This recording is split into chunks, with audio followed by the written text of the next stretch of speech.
Okay, so we're going to be talking about solutions. So we've talked a little bit about solutions in the past.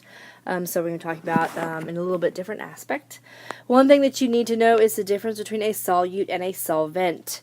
A solute is the substance being dissolved. So if you had salt water, salt would be the solute. Solvent is what you dissolve it in, which would be the water.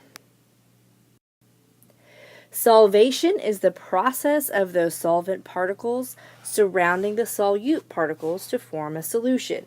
So in this picture, you have a crystal salt. So you took some salt, those little crystals of salt, and you put it in some water. So here is an actual salt crystal. The water slowly surrounds each individual molecule, or atom, I should say. So the sodium and the chlorine separate, and they become surrounded by the water. And so here's the sodium, here's the chlorine, and when that is complete, then it's completely dissolved, and that process is called solvation.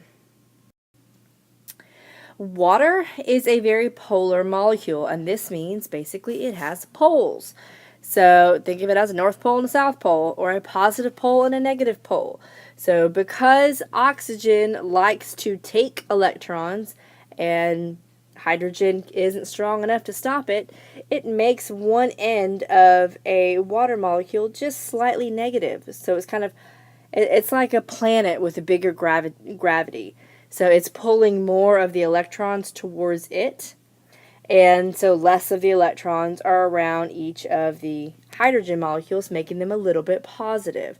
This makes water have a slightly negative end and a slightly positive end. Hydrogen bonding occurs when the positive end of one water molecule is attracted to the negative end of another water molecule. And this makes a really good dissolving medium for other substances. And this is why water is considered the universal solvent. Because of this polarity, it will dissolve polar molecules, and because it's only slightly polar, it can also dissolve nonpolar substances, but not as well. So water has several unique properties. One of them is called cohesion. So water molecules like to stick together. So water molecules like to be with other water molecules. So this is why a drop of water will stay together when it's formed, and it forms that nice little ball. Adhesion, this is when molecules stick to other surfaces, like the paper towel you see in the picture. Capillary action is water can flow without any force, so the liquid will continue to soak up the paper towel. This is due to capillary action. Water has one of the very important properties is surface tension. This is a property where water is attracted to itself more than it is to the air above it. So again, this is because water likes to stick together and it forms a surface tension.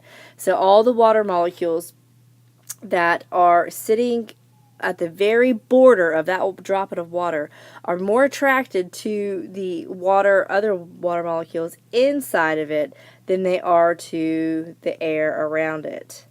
Okay, so this creates a surface tension. And this is how things like a water strider, like that insect you see, can stand on water. Or that if you belly flop into a pool, it really hurts, and it can even knock the wind out of you because you're hitting a surface that has a very strong surface tension.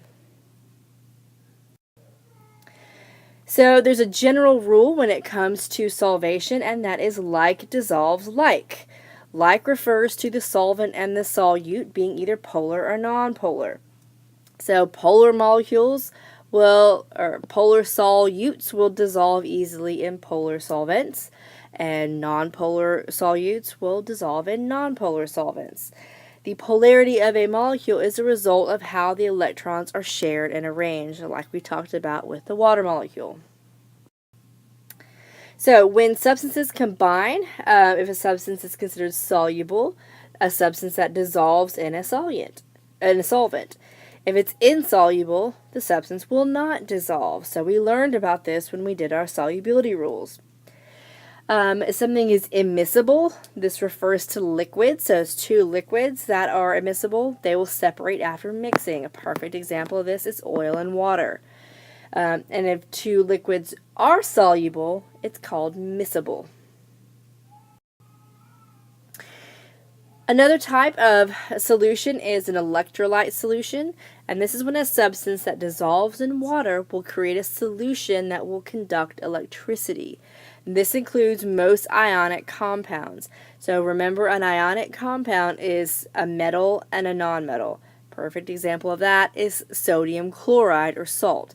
When you dissolve salt in water, that sodium and chlorine separate, creating a positive sodium and a negative chlorine. And when you've got positives and negatives, you've got charge. And when you've got charge, it will conduct electricity.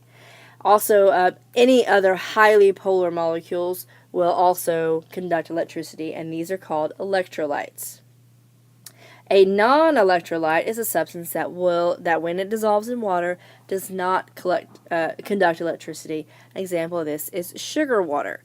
So you don't have the positive and negative ions created when you dissolve sugar in water, so it doesn't conduct electricity very well at all. So several things affect the rate of solvation. One of them is agitation. So stirring, shaking something allows it to dissolve faster. So for example, if you were putting sugar into your tea, you were having sweet tea, you wouldn't just dump it in there and leave it. The first thing you do is you grab a spoon and you start to stir it. Well, that's agitation. Temperature. Heat allows energy. Heat adds energy, which allows the particles to move faster and dissociate from each other faster. So hot tea is going to dissolve sugar a lot faster than cold tea. Particle size. The smaller the particles are, the increased surface area for the solvent to act on. So if you've got powdered sugar, for example, which is very fine, it's been processed a lot, so it's very, very tiny, very soft. If you were to put that, that's going to dissolve a lot faster than coarse sugar would.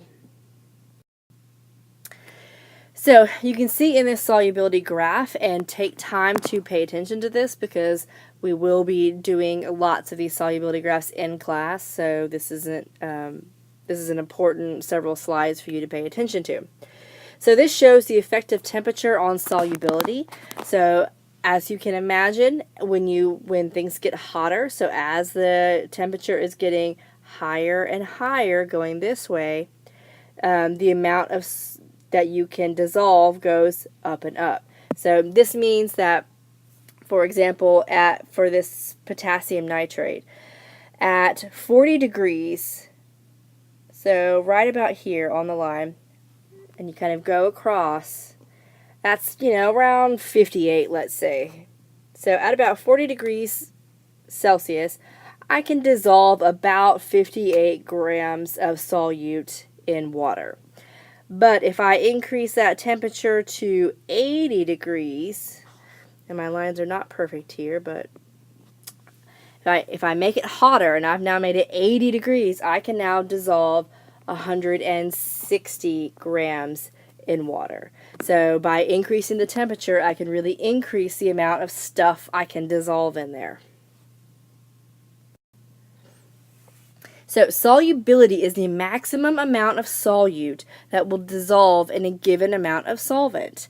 And that's just what I just explained. So when on each of these lines, that's at each given temperature, that's the most that can dissolve. And so this just has several different compounds on here. So we can take this potassium chloride right here. So we'll look at this one, for example. And same thing. At 40 degrees, you go up. You can dissolve approximately 40 grams. But at 60 degrees, I can dissolve just a little bit more. Maybe this is around 50 grams. And certain compounds have a higher rate. This potassium nitrate up here, much higher. So at 60 degrees, I can dissolve, and you kind of go to wherever's on the line, a little over 120, maybe 125 grams, something like that.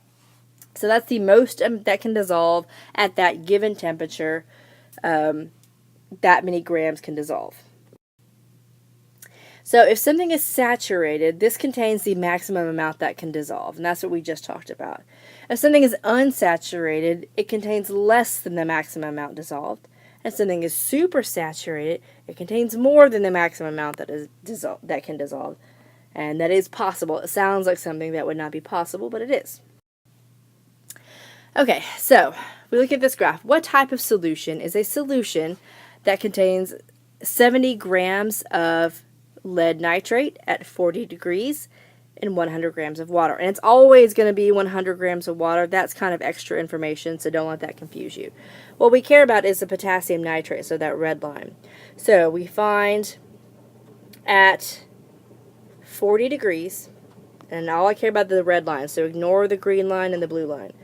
At 40 degrees, 70 grams. 70 grams is right about here. So you see those two things intersect right on the line. If it's on the line, it's saturated. So if it's on the line, it's saturated. Okay, now let's say we have 35 grams of potassium chloride at 80 degrees. And again, it's always at 100 grams of water, so don't let that confuse you. So now all I care about is that blue line down there. So at 80 degrees and 35 grams. So let's say 35 grams is somewhere around here. And here's 80 degrees. So you can see that falls below the line. So now we're below the line. If something falls below the line, it is unsaturated. Okay, 120 grams of potassium nitrate at 60 degrees. Okay, let's see. So we're at 120, and I'm looking at the red line, and 60 degrees. So try to match them up. 120. That falls, what do you know, above the line. So if anything falls above the line, it's super saturated. So, many substances are more soluble at higher temperatures, which we talked about. But gases will dissolve better at colder temperatures. This is because they become condensed. Okay, so oxygen. So the colder the temperature, the more oxygen you can get to dissolve in water. Pressure also helps solubility. So gases will dissolve best under high pressure. And Henry's law says that the solubility of a gas is directly proportional to the pressure of the liquid above. So if something is under increased pressure, like in this picture, you're going to have increased solubility. So the solubility is going to go up. Okay, so deep sea divers experience a condition called the bends. This is a result of the air that they breathe in being compressed in their blood vessels, and if they rise too quickly, the nitrogen forms bubbles in their blood, which can cause strokes and death. So it's important for divers to come up very slowly and let that gas come out of their bloodstream very slowly, so they don't get in some serious trouble.